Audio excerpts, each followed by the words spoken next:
All right, good day, ladies and gentlemen. My name is davidgoldd-talker, and I welcome to Quoque Radio and Television Station. Station where they give a back to back on top this channel. And I welcome, if you have not subscribed to the channel, try as much as possible. May take picture, may you self feed the suburb, the thing where they happen for the Obodo, Nigeria. Still on see under this political analysis and on top Bola Ahmed Tinubu and on top most especially on this coalition where they happen and in preparation for 2027 presidential election.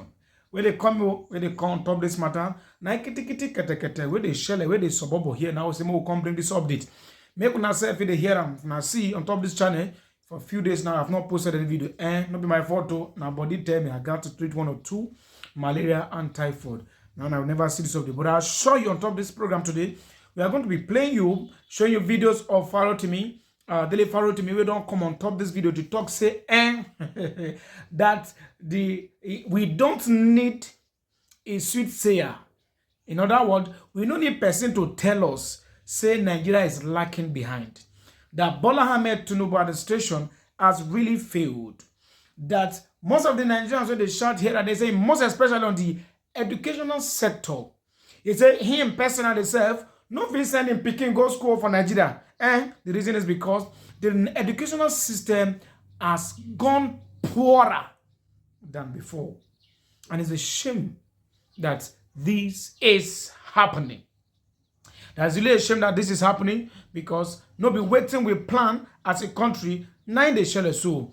We can watch it though. We'll be right back because it get plenty kumeme we won't show now on top this video. We'll be right back.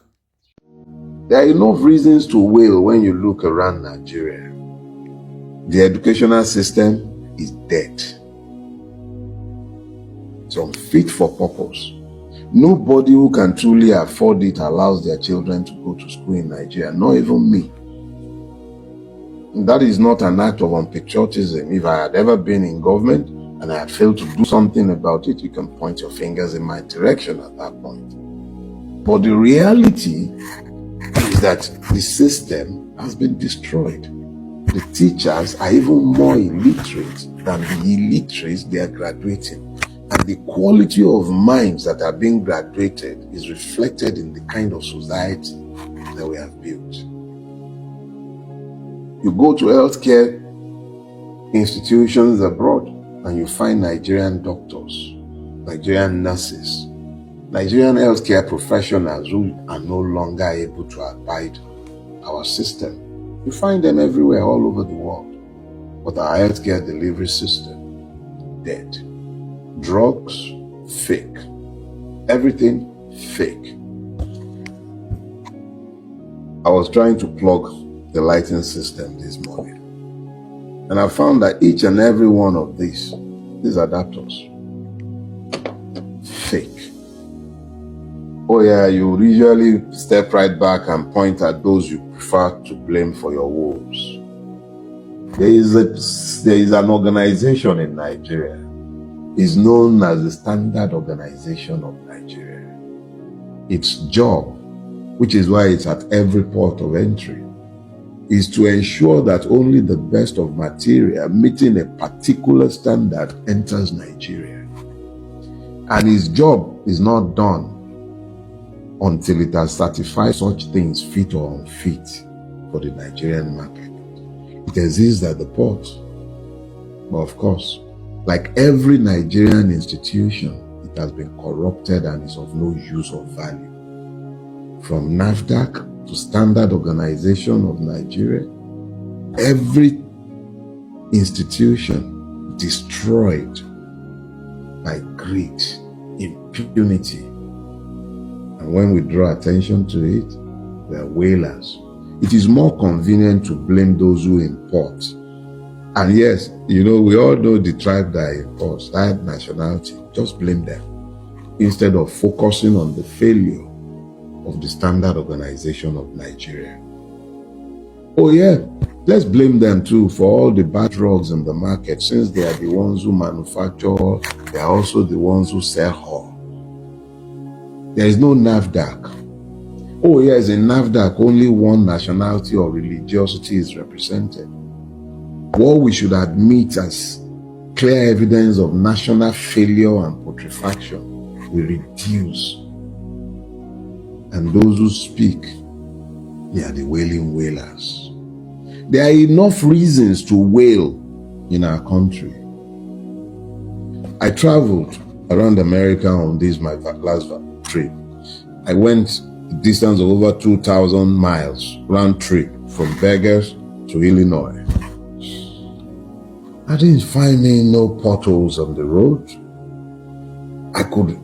I saw many cows, but I found no herdsmen.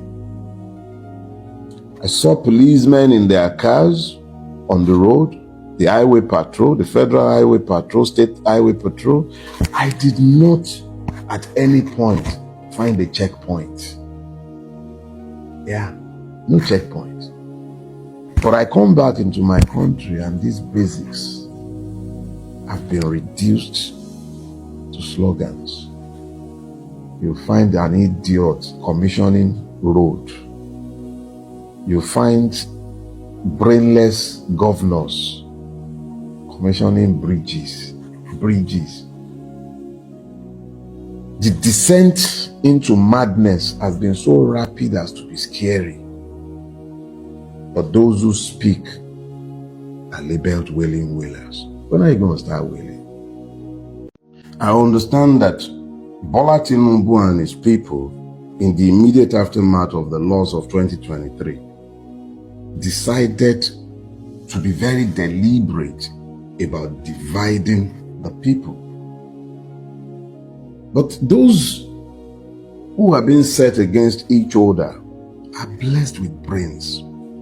If the Yorubas or the persons who presume to be Yoruba, who hide behind multiple identities but are merely paid idiots, would come into the public space and seek to taunt you, Igbo man who has lived amongst your Yoruba brethren for donkey years, prospered in this land, and then you also respond with the same level of toxicity with which the person who is paid to spread hatred has attacked you. What then happens? We've all descended into this toxic environment where instead of talking about real issues that affect all of us, instead of talking about these real issues, we have been reduced to discussing bus stops. Bus stops. We will all get to a final bus stop someday. And I would really hate to think that when I get to that final bus stop, the most consequential argument in which I have been engaged is in the one talking about the merit of naming or not naming bus stops and streets. These are dog whistles. Dog whistles. They do these things in order to rile you up and get you to ignore the real issues. There are no good Yoruba men or bad Yoruba men, good Igbo men or bad Igbo men. We are either good men or bad men. You know, the funniest part of this unfortunate tragicomedy, nobody gives two monkeys about your nationalities outside the shore of this country. Once you are outside Nigeria, you're just another Nigerian. All right, welcome back from that wonderful clip. Welcome back from that wonderful video of Dele Pharaoh Timmy. Truth be told, let us tell ourselves the fact with us, as this regime contributed anything positively to the educational sector? No. To the medical sector? No. To the agricultural sector? No. What is their impact in Nigeria? Apart from Lagos, where they pump money, and 15 trillion naira, bam, there. Another 5 trillion naira, bam.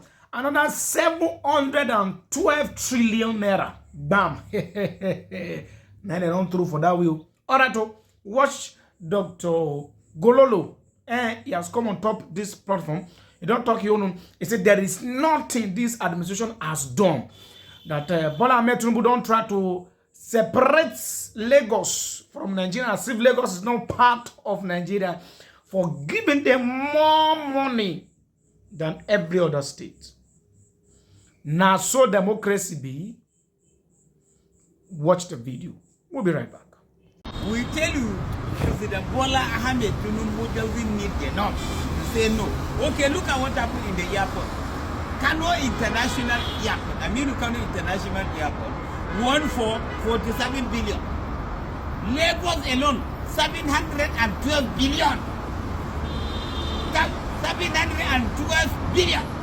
Apart from the gospel, apart from the 5 trillion, all things goes to Lagos. Mr. President, what do you want to do to Lagos every day? Something is wrong somewhere. Do you want us to remain in another, as you say, you don't believe in one Nigeria? Because this thing is going beyond what we cannot be able to do. Look, people have to understand why is Mr. President eager to repair Dodon Barak presidential palace, repair all other places with the vice president. Everything is Lagos, Mr. President. Lagos, where you lost election, where we give you a vote, highest vote, you don't do anything for us in Lagos. We give 64.5%. You are neglecting us. Then you will tell us package. All those useless northerners who are confusing people, telling people lie. The person don't need you, you need him for what? We vote him, we make a mistake to vote him because the package was a Muslim, and we accept. But the next one, we will vote you out, Mr. President. That money you are putting for Lagos, it's supposed to be to Nigeria, all, not only Lagos. What of Kalba? What of the other airport? What of Borno? What of Ondo? What of Ibadan? Repair all those airports. What of Ido? What of Rivers? What all those areas? Put them in order so that we can move. We are one Nigeria. But if you presume you only focus in Lagos, no problem, Your Excellency. The vote you will get maybe is from Lagos, but from North, we will make sure you don't have more than 3%, inshallah. You will not get more than 3%. And we will bring the person that will just hit you one time. You go. Who have international quality, who is Atiku Abubakar. That's the only candidate. I think people say Atiku Abubakar should stop for Obi. Peter Obi, if we give Peter Obi ticket, which Tinubu is coming back. So we are going for Atiku who have international coalition, who have vote, much vote in the north. And popular who have contested more than 3 times. Peter Obi doesn't have, he have never participated in primary election. Or even the last one he did Labour, they just give automatic ticket. Nobody can give automatic ticket longer. You will come, contest, primary, if you win, which I know you cannot win at it. That is that down. So on 2027, before 12 o'clock, we will beat you, and all those things you carry Lagos, we will bring them back to Abuja, and we will put it in Nigeria. Abuja airport 0. You carry 712 billion to Lagos. After giving them 5 trillion, 15 trillion from Lagos to Kalba, the whole money you carry go Lagos. Thank you very much, Mr. President. We wish you good stay. We wish you good successful tenure for 4 years, one-time president. All right, welcome back from that wonderful video of Dr. Gololo. You know, say the man go talk, you know, nothing go shele. But truth be told, it's not all about it's not about like being sentimental. No, let me say the man he tries side in people or they try talk saying people good. But when we see through more we talk calm as it be. All of us as Nigerian country, as a Nigerian citizen, nobody when they go ask for this country and when they go see 1 or 2, 3, 7, 8, 10 things to talk about Bola Ahmed Tinubu administration, most especially APC, with their I call it carcass of corruptions. Is a bond. They are bond. So the corruption they circulate within them, they decide it and it happen. They have done themselves to mafians. They do, nobody will question them. They do, nobody will claim. That is not really country.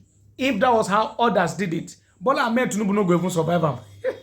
Not be so, now so now. All right, so now see another video that caught my heart, that caught my attention, of a northern lady who has come on the podium to give us a clear description about about Peter Obi. In fact, he said it to an extent that he mentioned one statement. In fact, that statement is catchy. He said, when it gets to our turn as northern, it will not become namu. It will not become namu. He said, but it is not yet our turn. It is the southern tone. Hi. It said because they are seeing Peter Obi as one of the person who understand democracy, who understand what it means to rule, how to rule. Kai, make an auto confidence. Me no be like say, now me want talk the cocoa way they inside their camo. In fact, watch the video. We'll be right back. Just because he's a gentleman, just because he refuses to rub himself in the mud with the rest, and he rises and he's top notch in his relations, with everybody, all and sundry, including those who try to denigrate him, doesn't mean that he doesn't have the foresight. I admire his patience. You have to have oodles of patience to be a man like His Excellency Peter Obi. So when you see him silent, it's because he's thinking it through. And he always has to weigh all the options. So to you, it's like he's sitting on the fence. To you, it's like, oh, he hasn't taken a decision. Nigerians are so used to gra-gra. Nigerians are so used to the abuse of government that when there is that person who's taking his time and bidding that time, you see it as weakness. I've said it before. I wrote it in one of my memoirs where I'm doing my writing, when I'm doodling. I wrote it, I said, Nigerians, unfortunately, have a Stockholm syndrome relationship with their government, where it's the people that have abused you the most that you still go back to. You're still gravitating towards them. But then I dare say that that's in the past now. It's in the past because the young people they're tearing themselves away from such situations. I remember saying very clearly that we see this as a southern candidacy. Why is that so? Yeah, because we have an unwritten, it's not in the constitution, but we do have an spoken agreement that is unwritten, that it's 8 years for the north, 8 years for the south. So there's a huge chunk of northerners that are like, leave it for the south. When it's time, 2031, it's ours. Then we come back to Namu Namini. Do you understand? There are a lot of northerners who are displeased with certain people who have come out when it is the time for the south. You can see what has happened in a particular political party. That singular decision, while I respect the individual, has decimated the PDP, has put it in the quagmire that she finds herself. So you can see that, has that really worked? The thing with the north is we want a situation where the government can work for all and sundry.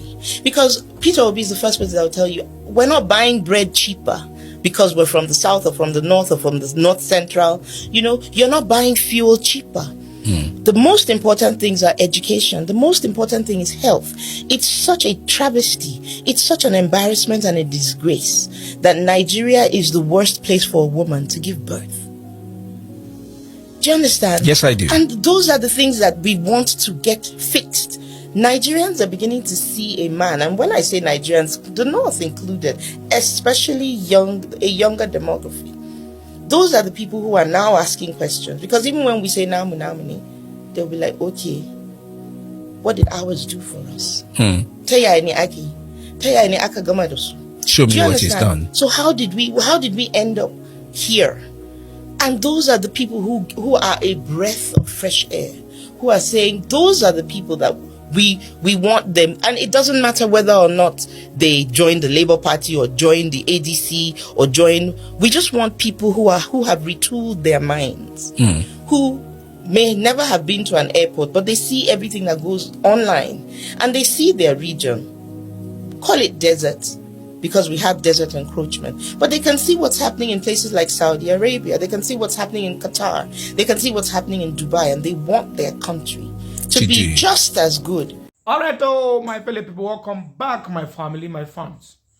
You see, Nigerian matter don't reach level where we say, if you think I'm too much, you go get a headache.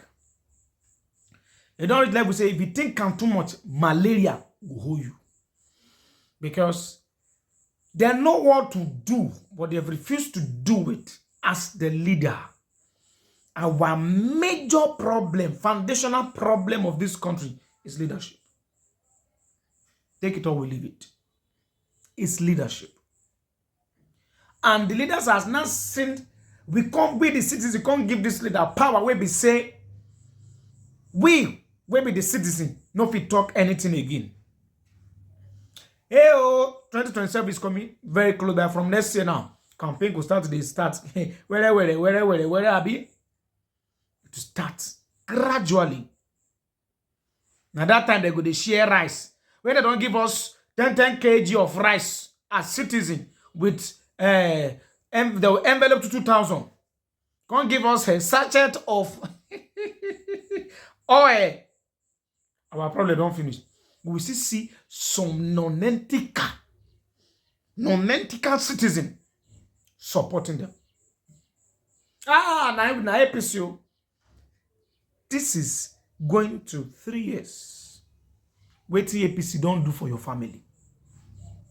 Wait till your governor, the governor of your state, maybe that is from APC, don't do for you. What have you achieved? House rent, no fit pay. To even fit picking problem. To even clothes, problem. Then, why do we have leader? I think it is high time we all come together. We know either Peter B or no Peter B. It's not about Peter B. It's about good leadership. Not be Peter B. Because when people say this, we are being sentimental. All these obedient people. People don't know Igbo. You don't know. It's not about Igbo. It's not about the tribe. It's about the personality.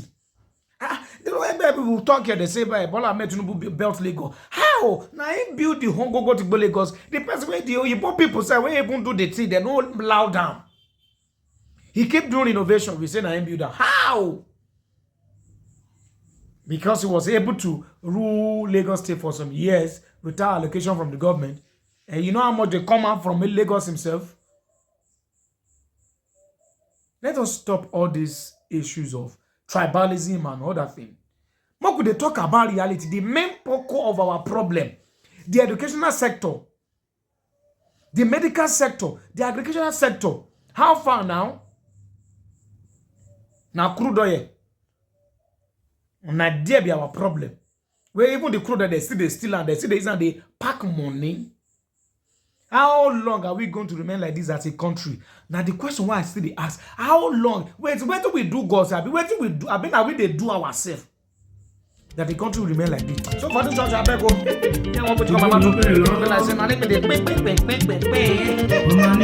For this church, my